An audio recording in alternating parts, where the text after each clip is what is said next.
Alors, une vidéo pour vous parler des variations des fonctions de référence. Les fonctions de référence, fonction carré, fonction racine carrée, fonction inverse, fonction cube.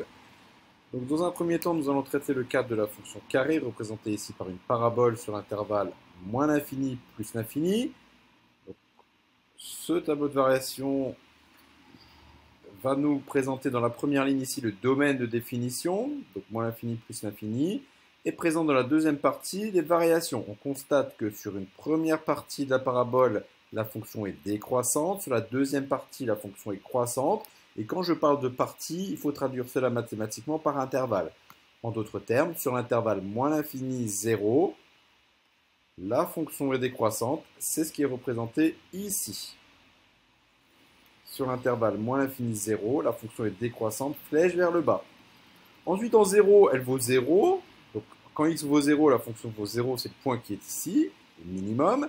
Et ensuite, sur l'intervalle 0 plus l'infini, la fonction sera croissante, ce qui est matérialisé par une flèche vers le haut sur l'intervalle 0 plus l'infini. Alors, il y a deux éléments dont j'aimerais bien parler. Ce sont les plus l'infini et le plus l'infini qui est ici.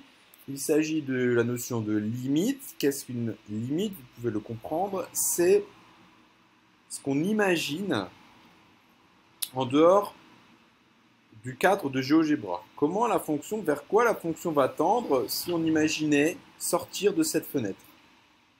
Alors, on s'aperçoit ici que la fonction vaut 1, la fonction vaut 2, elle vaut 3, ici elle vaut 4, elle vaut 5, elle vaut 6.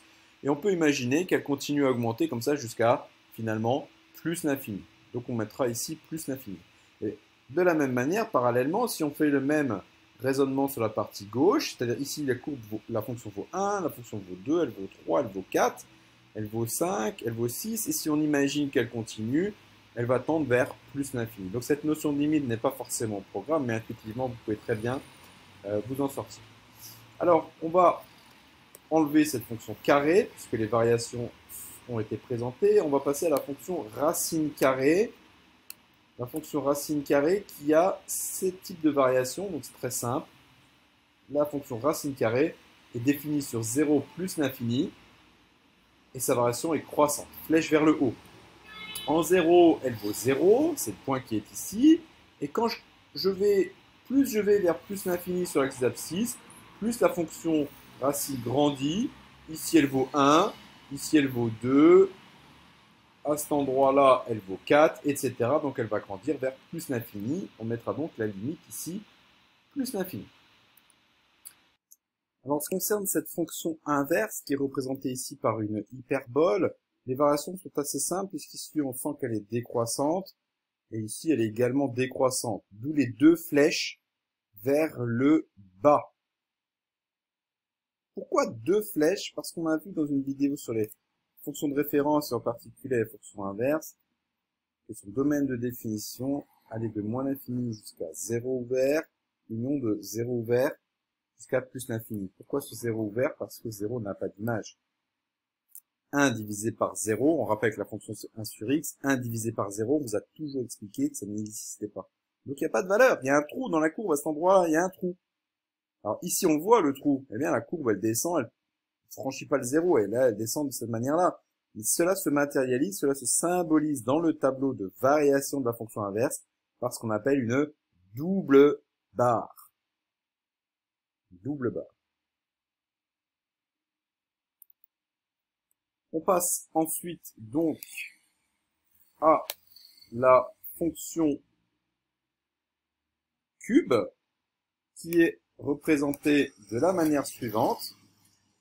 Donc cette fonction cube a des variations extrêmement simples puisque elle est strictement croissante. On a un petit changement ici, on a un petit changement de concavité, regardez, hop, vous voyez, il y a un moment où on a l'impression qu'elle est constante à cet endroit-là, mais en fait, non, elle est tout le temps croissante. Et donc, la grande flèche ici vient symboliser cette variation qui est extrêmement simple, et on comprend aisément que en moins l'infini, c'est-à-dire quand x la battant vers moins l'infini, ben la fonction elle continue de descendre très vite vers moins l'infini, et qu'au voisinage de plus l'infini, c'est-à-dire vers là, ben la fonction elle grandit tellement vite qu'elle s'approche de plus l'infini. Donc voici le tableau d'évaluation de la fonction cube. Donc nous avons ici synthétisé rapidement les tableaux de variation des 4 fonctions de référence, la fonction carré, la fonction racine, la fonction inverse et la fonction cube. À vous de les retenir, ainsi que leur représentation graphique.